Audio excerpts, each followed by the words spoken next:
নমস্কার সম্মানীয় দর্শক, আজকে আমরা এই ভিডিওটিতে আলোচনা করব কিভাবে এবিসি আইডি অর্থাৎ বর্তমান এপিএএআর আইডিটি তৈরি করব। তো এই আইডিটি তৈরি করার জন্য প্রথমেই আপনাকে চলে আসতে হবে প্লে স্টোরে এবং সেখান থেকে ডিজি লকার এই অ্যাপ্লিকেশনটি ডাউনলোড করতে হবে।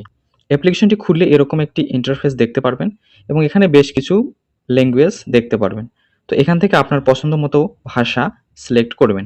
আমরা এখান থেকে ইংলিশ সিলেক্ট করলাম। করার পর নিচে দেখতে পারবেন কন্টিনিউ ইন ইংলিশ বলে একটা বাটন রয়েছে, এখানে ক্লিক করবেন।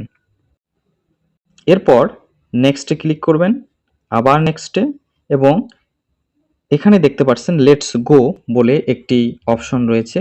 তো এখান থেকে লেটস গোতে ক্লিক করবেন। এরপর এরকম একটি ইন্টারফেস দেখতে পারবেন। এখান থেকে গেট স্টার্টেড যে বাটনটি রয়েছে, এই গেট স্টার্টেডের উপর ক্লিক করবেন। এরপর অ্যালাউয়ে ক্লিক করলে এরকম ইন্টারফেস খুলে যাবে এবং এখানে প্রথমে দেখতে পাচ্ছেন আধার নাম্বার। তো এখানে আধার নাম্বার দিয়েও খোলা যাবে এবং নিচে দেখতে পাচ্ছেন ট্রাই ইউজিং মোবাইল নাম্বার, এখানে ক্লিক করলে মোবাইল নাম্বার দিয়েও খোলা যাবে। তো আপনার যেটা পছন্দ সেটা সিলেক্ট করে নেবেন। তো আমরা এখান থেকে আধার নাম্বার সিলেক্ট করে নিলাম এবং এখানে আপনার আধার কার্ডের নাম্বারটি বসিয়ে দেবেন। দেওয়া হয়ে গেলে এখান থেকে কন্টিনিউ বাটনে ক্লিক করবেন।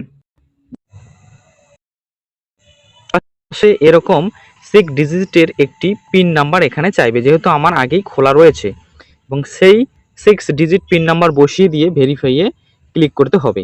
এবং যদি মোবাইল নাম্বার দেন সেক্ষেত্রে এখানে মোবাইল নাম্বার সিলেক্ট করলে আপনার মোবাইল নাম্বারটি অটোমেটিক এখানে সিলেক্ট হয়ে যাবে এবং নিচে কন্টিনিউয়ে ক্লিক করতে হবে।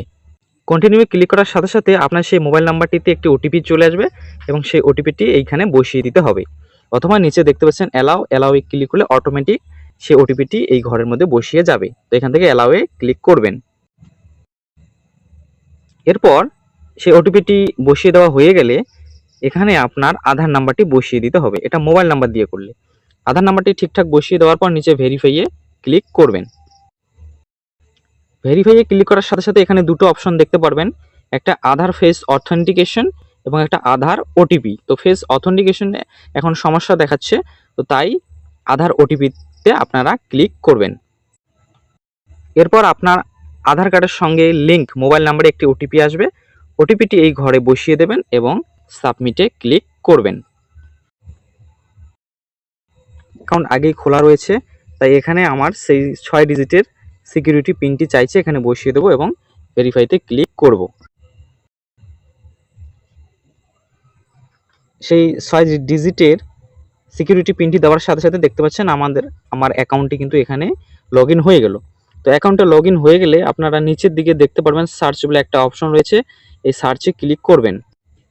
এরপর আবার উপরে দেখতে পাচ্ছেন সার্চ ফর ডকুমেন্ট, এখানে ক্লিক করবেন। এরপর উপরে যে সার্চ বার রয়েছে এই সার্চে লিখতে হবে APAAR, লিখে সার্চ করলে নিচে দেখতে পারবেন APAAR আইডি। তো এখান থেকে এর উপরে ক্লিক করবেন। ক্লিক করার সাথে সাথে এরকম একটি ইন্টারফেস খুলে যাবে একাডেমিক ব্যাংক অফ ক্রেডিটসের।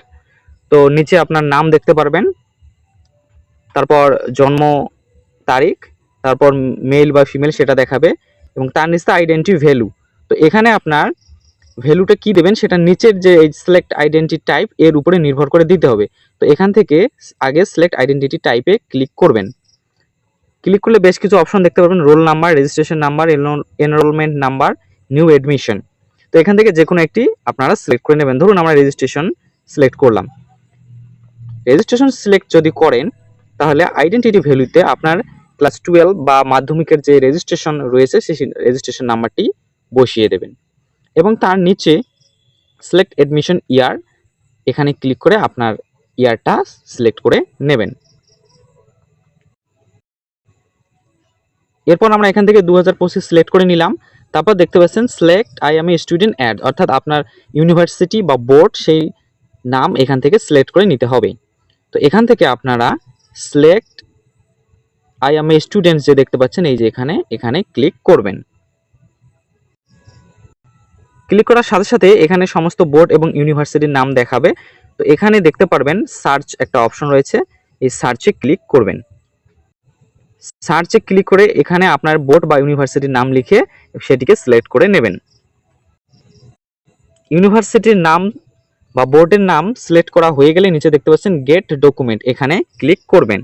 এরপর একটু অপেক্ষা করবেন, এরকম ডকুমেন্টটা ফেচ হবে। ডকুমেন্ট ফেচিং কমপ্লিট হলে প্রথমেই দেখতে পারবেন APAAR আইডি। তো এখান থেকে ডান দিকে যে 3 ডট দেখতে পাচ্ছেন, এই 3 ডটে ক্লিক করবেন। ক্লিক করলে এখানে বেশ কিছু অপশন দেখতে পারবেন। এখান থেকে ভিউ বা ভিউ পিডিএফ, এখানে ক্লিক করে কিন্তু আপনি আপনার ডকুমেন্টটি দেখতে পারবেন। ভিউয়ে ক্লিক করলেও দেখা যাবে, ভিউ পিডিএফেও।